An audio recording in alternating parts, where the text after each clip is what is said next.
Hello everyone and welcome along to the latest Ditcheat Thoroughbreds update after another really successful weekend as Ditcheat Thoroughbreds celebrated its first ever winner at Cheltenham, Maracuja winning under Nick Schofield. Terrific training effort by Paul and all the team at Ditcheat, and what a thrill it was to see those famous colours, our famous colours in the Cheltenham winners' enclosure. Lots to dissect, lots to reflect on. And I'm delighted to say that I was able to do that in the company of our trainer, Paul Nicholls. Paul, thanks for joining us. What a day it was at Cheltenham. What a meeting it was for you at the showcase meeting. But Maracuja winning, what a thrill that's given us all. A terrific display from him. Yeah, very pleased with him. Graham was perfect. John Brilliant went a good gallop and just kept enough in reserve to keep galloping up the hill. Very pleased with him, very impressed with him. Just looking at him as a sort of racing expert, if you like, he just, in the early part of the race, seems a little bit keen. Is that just early season freshness, do you think? No, he's like that. He just loves bowling along and he can sustain that gallop and he gets horses in behind him in trouble. And he reminds me very much of Twist Magic, probably sharper than him. And he's a really good horse, you know. Probably Cheltenham doesn't play to his strengths enormously. I'm thrilled with a win, especially with the Syndicate ever win at Cheltenham. Oh. You mentioned about Cheltenham. Does that mean you'd look for courses such as Sandown, perhaps, for him? I'm going to run him in the 108th next at Sandown in the first Saturday of December, I think it is.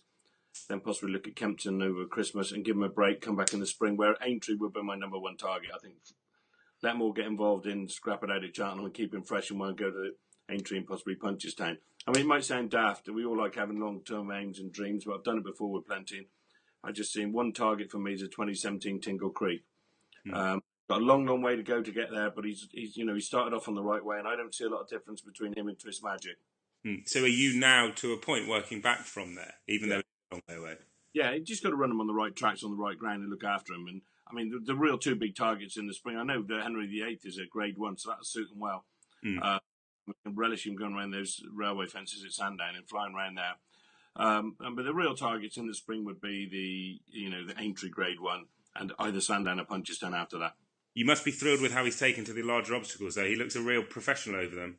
He just jumps very well. Strong horse. Only 5, can only improve, you know. What did you make of Garrett de Julie on the same card? Very green. He was very immature in everything he did, coming down to be saddled and everything. He took a few runs on the flat to get the hang of it. I actually think he wants soft ground watching it again, watching his...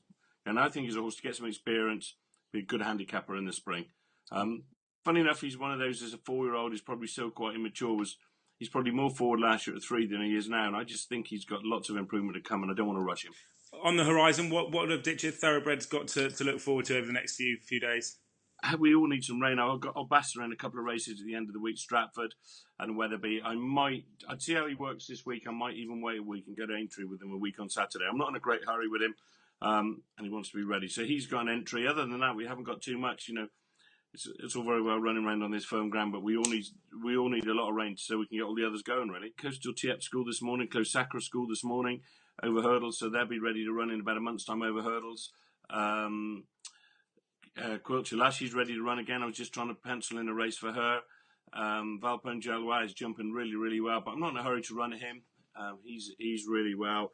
Jess Dream, Lee scored last week. Not going to run her till the end of the month. But she's a very high class filly. I'm excited about her. Your horses, despite the fact that the rain hasn't come, the horses have continued in fantastic form, though. Whatever the weather, they just seem to be running supremely well at the moment. You must be thrilled with how you've started the season. Yeah, incredible strike rate the last fortnight, over the whole season, and to have 54 winners by now is really good. They're going very well. The lads are riding incredibly well. I'm very pleased with all the lads who've stepped in for Sam, and how we're having a great season. Long may it continue. How is Sam? Just to give us an update on him. Yeah, he's fine. He's fine. I say he's fine. He's very sore in more ways than one. You've seen all these winners going in. You know, if he hadn't have got injured, he wouldn't have been too far away from Richard Johnson now. But that's just how it goes. He knows that. He's got to get himself right. And I think he's planning to come and ride out here, you know, early November and see how fit. And I think in his mind, his aims to be ready to run at the big meeting at Cheltenham in November. So there we go. Good luck to Paul and all the team for their runners upcoming. And we will keep our eyes peeled and you updated on all of the Ditcheat Thoroughbred news over the next few days. Thanks for watching. Congratulations to all involved in Maracuja, and good luck with whatever's coming your way over the next few days. Thanks, everyone. See you soon.